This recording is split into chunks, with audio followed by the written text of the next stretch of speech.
Alors, comment commencer? On a beaucoup parlé du massif central.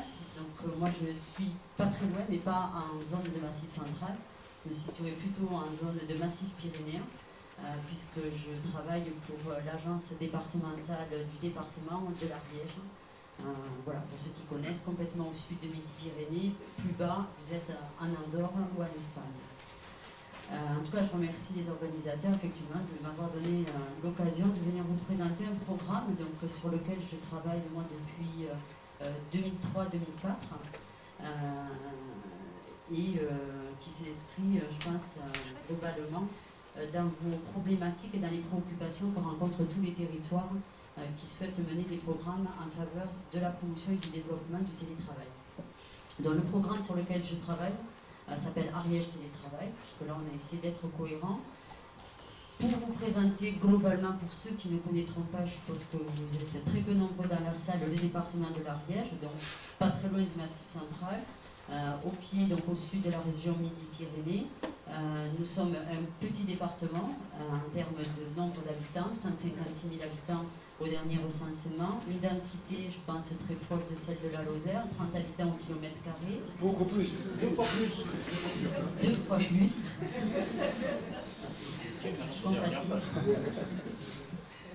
Je suppose que, le chiffre augmente. Oui. On est parti aussi de beaucoup plus bas. Zone de montagne dont nous avons la chance d'avoir de beaux paysages de randonnée avec notamment quelques pics au-delà des 3000 mètres d'altitude. On a eu la chance, et ça a été dit ce matin, d'avoir un programme de déploiement d'un réseau haut débit. C'est une initiative qu'a lancée le Conseil général de l'Ariège donc à partir de 2005-2006. Aujourd'hui, donc, il y a un réseau de fibre optique de 390 km au niveau de l'ensemble du département, ce qui permet de couvrir 98% de la population et 80% du territoire, parce que bien sûr, au pic 3000 en dessous, on a décidé qu'on ne mettrait pas de fibre optique. Ariège Expansion, je vais aller rapidement comme mes collègues, puisque le temps imparti nous est limité. Donc, c'est une association loi 1901, agence départementale, émanation bien sûr du Conseil général de l'Ariège. On est une équipe de 16 personnes, voilà, avec un budget environ 2,6 millions, sachant bien sûr que nous sommes en grande partie financés par le Conseil général. Nous avons plusieurs missions qui consistent essentiellement donc, à tout ce qui est lié à l'accompagnement pour la création, le développement, transmission, reprise des entreprises, et qu'elles soient du secteur industrie, service à l'industrie, artisanat, ou spécialisées dans tout ce qui relève des technologies d'information et de communication et du multimédia. Donc c'est bien sûr à ce titre-là que j'interviens plutôt aujourd'hui, sachant que dans ces applications TIC, aujourd'hui on expérimente, on travaille sur tout ce qui est lié au e-commerce, à la e-autonomie, et vous avez sûrement entendu parler des programmes liés à la gérontechnologie, tout ce qui est la e-éducation et bien sûr au télétravail. Je reviendrai tout à l'heure sur les pépinières d'entreprise et les télécentres. Alors un bref rappel historique sur ce qui aujourd'hui s'appelle télétravail, mais qui en 2003 s'appelait l'Ariège Accueil des Solos. Nous avons eu un site industriel en fait, qui a fermé dans une haute vallée de l'Ariège, 130 emplois concernés. Et l'idée, dans le cadre d'un contrat territorial de revitalisation économique, qui est une démarche qui permet à un ensemble d'acteurs économiques de se mettre autour d'une table et d'y aller de ces bonnes solutions et propositions pour essayer de redynamiser le territoire qui subit ce type de restructuration et de diversification. Donc l'idée c'était de travailler donc, sur l'accueil de nouvelles populations, si possible des nouveaux actifs, et le lien qui nous a mené vers le télétravail, c'était de dire autant essayer d'aller chercher des personnes qui ont une activité qu'ils puissent pratiquer à distance de leur employeur ou de leur donneur d'ordre et qui ont envie de, même si ce n'est pas de l'Ariège, de vivre et travailler autrement, donc de concilier des choix de vie et des choix professionnels. Et ça nous semblait, dans le catalogue d'idées qui ont été validées au sein de ce contrat territorial de revitalisation économique, ça nous semblait pertinent d'aller chercher ces cibles-là. Donc, ça pour dire qu'au départ, et ça s'appelait bien l'Ariège Accueil les Solos, on était plutôt dans une recherche de télétravailleurs indépendants. Et on verra aujourd'hui, via l'observatoire que nous avons réalisé, qu'il représente aujourd'hui quasiment 95% des télétravailleurs installés sur le département de l'Ariège. Donc ça, c'était pour l'historique. En termes de méthodologie, je crois que ça a été un petit peu évoqué ce matin, mais le télétravail est un facteur d'attractivité. Il permet d'améliorer la compétitivité d'un territoire. Encore faut-il savoir ce qu'on propose à un candidat potentiel à l'installation. Donc bien sûr, dans la méthode, nous avions tout ce qui concernait le recensement, la constitution et la qualification de l'offre territoriale. Et encore une fois, je le rappelle, on avait la chance d'avoir à ce moment-là un programme de déploiement du réseau au débit. Mais ça passe aussi par tout ce qui est lié au résidentiel, au service à la personne, à la population, les crèches, les écoles, les collèges, et j'en oublie très certainement. Ensuite, on ne mène pas un projet tout seul. Je crois que ce qui est important, effectivement, c'est de mobiliser des réseaux d'accueil. L'idée, nous, je le rappelle, c'était d'accueillir des nouveaux actifs sur un territoire qu'ils ne connaissaient pas particulièrement. Donc on a essayé de s'appuyer, bien sûr, sur les élus, incontournables, sur les habitants, et on a essayé de mettre en place un système de parrainage. Soit un parrainage personnel, c'est-à-dire qu'un télétravailleur qui venait, qui s'est installé, disait « moi j'ai plutôt envie qu'on m'aide pour chercher un lieu de vie, une crèche, comment ça se passe à l'école ». Voilà, donc plutôt sur des aspects personnels, soit professionnels, voilà, je suis web designer ou webmaster. Est-ce qu'il y a d'autres solos ou d'autres télétravailleurs installés sur le département, et j'ai envie d'être aidé, accompagné par ce type de parrain. Donc nous avons essayé de monter ce réseau-là. Ensuite, une fois qu'on a eu l'offre et qu'on avait maillé, je dirais, le territoire, on a commencé à aller chercher, prospecter de nouveaux télétravailleurs indépendants. Donc bien sûr, ça passe par toute une stratégie de promotion et de communication de l'offre territoriale, un benchmarking, je vais passer rapidement, mais bien sûr, c'est là que nous avons découvert que nous n'étions pas les seuls et qu'il y avait de nombreuses initiatives, même à l'époque en 2004-2007, et aujourd'hui elles sont encore plus nombreuses. Et nous avons, je crois que c'est un des points clés de la méthodologie que nous avons mise en place, nous avons identifié un certain nombre de télétravailleurs qui s'étaient déjà installés, je dirais spontanément, mais naturellement sur notre département. Et donc on a essayé de les recenser de façon la plus exhaustive possible, sachant que la plupart étaient bien sûr installés à leur domicile et que du coup on n'avait pas une visibilité sur leur nombre, qui ils étaient, depuis quand ils étaient là, quels étaient leurs métiers, leurs compétences, et surtout quelles étaient leurs attentes et leurs besoins éventuellement insatisfaits depuis leur installation sur le département. Donc nous avons fait des annonces presse, nous avons associé les médias, toutes les éditions du Conseil général et toutes les bonnes volontés, et nous avons recensé à ce moment-là près d'une centaine de télétravailleurs, et nous avons tous été les voir en leur disant déjà super, vous êtes déjà là tout seul, et est-ce qu'on peut... Oui, je crois que c'est le côté un peu humble par rapport aux missions, aux théories, aux grands projets qu'on peut imaginer parfois quand on est une institution, une collectivité ou autre. Puis là on s'est rendu compte que finalement on pensait qu'il y en avait quelques-uns, on s'est rendu compte qu'il y en avait déjà énormément qui s'étaient installés. Et d'aller les voir, d'aller échanger, d'aller à leur rencontre, c'est aussi de là, c'est cette démarche-là qui nous a permis d'identifier un petit peu leurs besoins, leurs attentes, de construire notre offre en réponse à leurs besoins et à leurs attentes, et puis aujourd'hui d'essayer de travailler sur un réseau en fait des télétravailleurs ariégeois, tout comme aujourd'hui la Lozère, voilà, imagine, et a enclenché le processus de constitution d'un réseau, qu'il soit physique, virtuel ou autre. Donc on a été les voir, et on verra tout à l'heure ce que ça nous a permis de développer au niveau de notre offre, et notamment les télécentres. J'y reviendrai très rapidement, je vous rassure, tout à l'heure.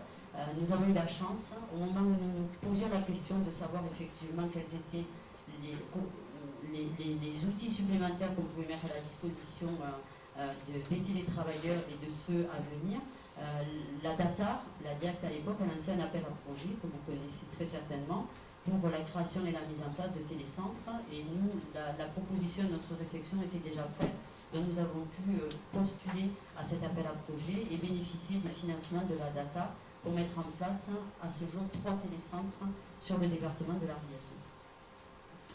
Dans la méthodologie, nous avons organisé des sessions découvertes. Je vous le disais tout à l'heure, tout le monde ne connaît pas le département de l'Ariège. On s'est dit la meilleure façon de leur faire découvrir les charmes et l'attractivité de notre département, c'est de les inviter pendant un week-end. Voilà, donc il y en a plein qui ont découvert. On verra tout à l'heure, on a accueilli plus d'une quarantaine du coup de télétravailleurs potentiels pour une installation d'une dizaine de familles. Et bien sûr, dans la méthodologie, forcément, une fois qu'on leur a dit venez, c'est bien sympa chez nous, c'est de ne pas les abandonner dès qu'ils ont posé leur valise et de travailler sur leur suivi et leur intégration. Une des particularités également, c'est ce qu'on appelle la prime de télétravail. Nous avons réussi, à ma connaissance, je pense qu'on est le seul département en France à l'avoir fait à ce jour, donc à mettre en place une prime de télétravail qui permet de financer le télétravail aussi bien en indépendant que pour une entreprise qui propose le télétravail en tant que salarié à ses employés.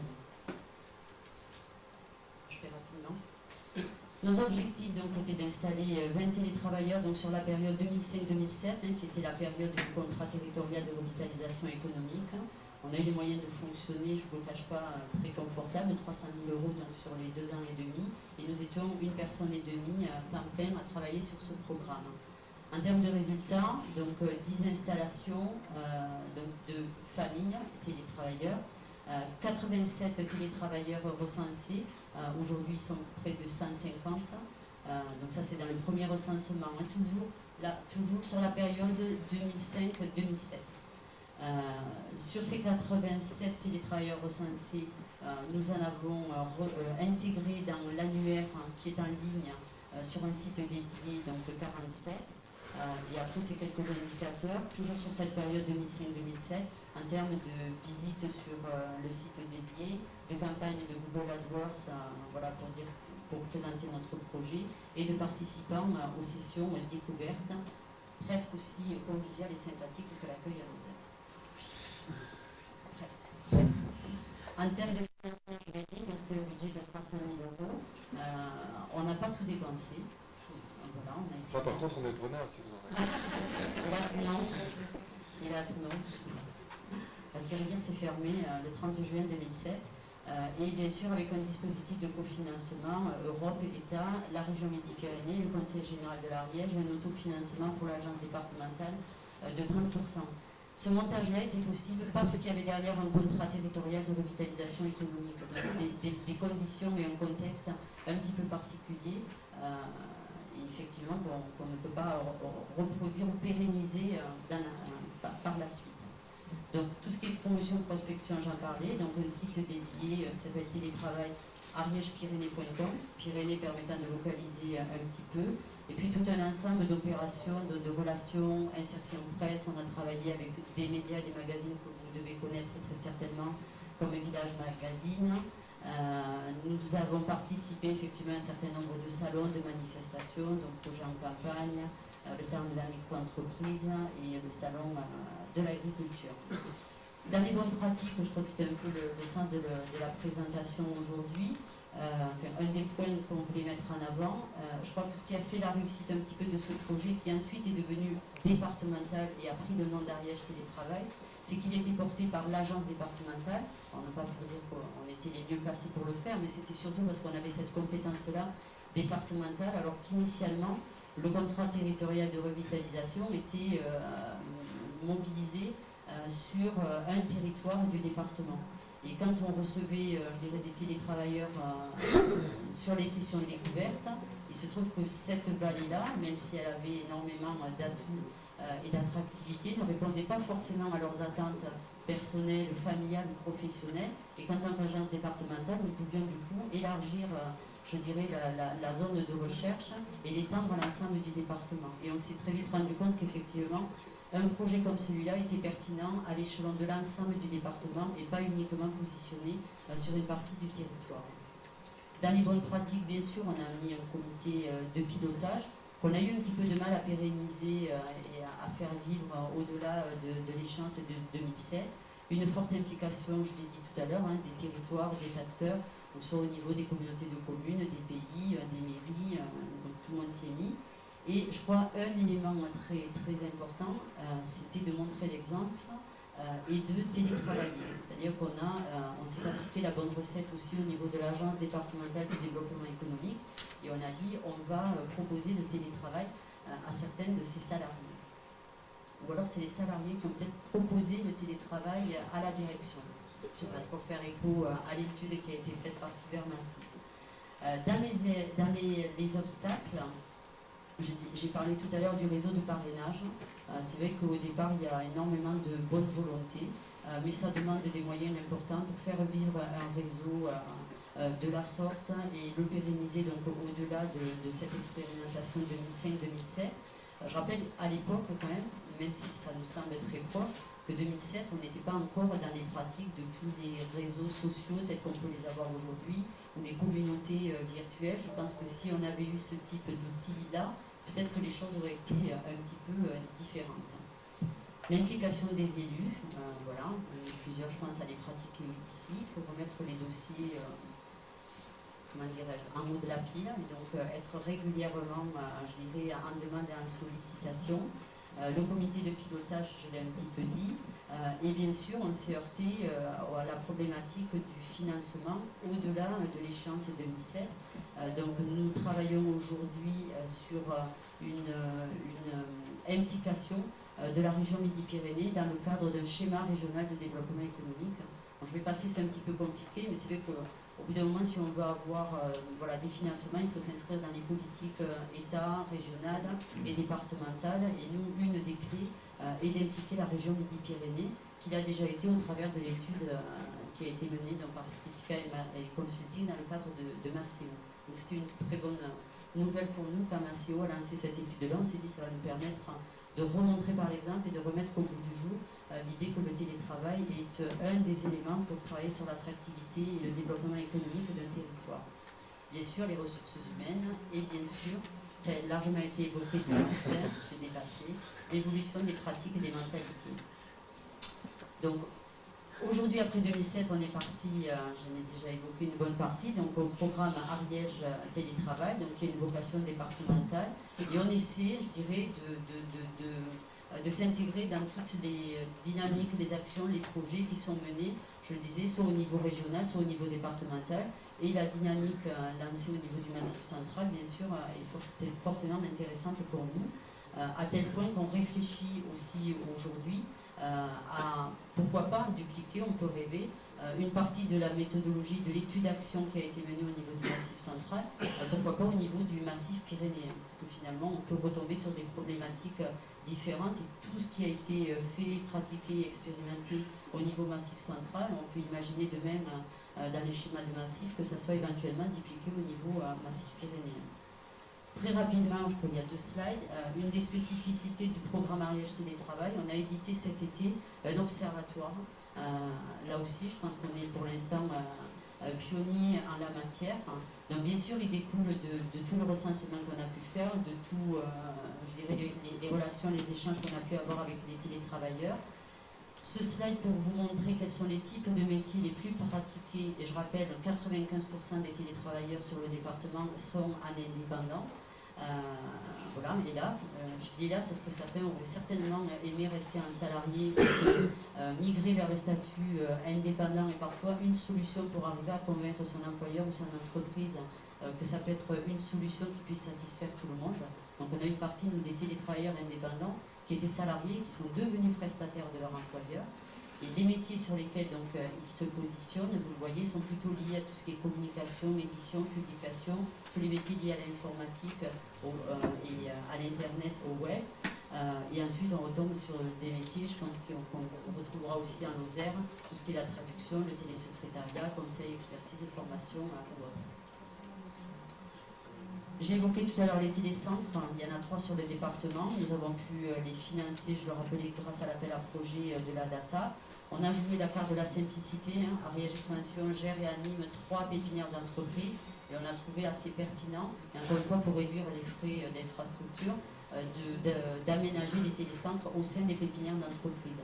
Ce qui permet d'avoir de la convivialité, des services mutualisés, des salles de réunion, des salles de visioconférence, la cafétéria, la machine à café, tous ces services qui permettent d'avoir de l'échange, de la convivialité, du lien, et qui étaient une réponse aux besoins des télétravailleurs que nous avions rencontrés initialement et qui se sentaient parfois un petit peu seuls chez eux. Voilà. On a également, dans la logique des tiers-lieux qu'on évoquait tout à l'heure, un espace de coworking en partenariat avec une dynamique qui s'appelle Jelly Ariège. Je crois qu'il y a une correspondante de Jelly qui est dans un autre atelier. Voilà, merci beaucoup. Beaucoup plus d'infos et compléments sur le site dédié. J'avais dit que ça m'arrêtait.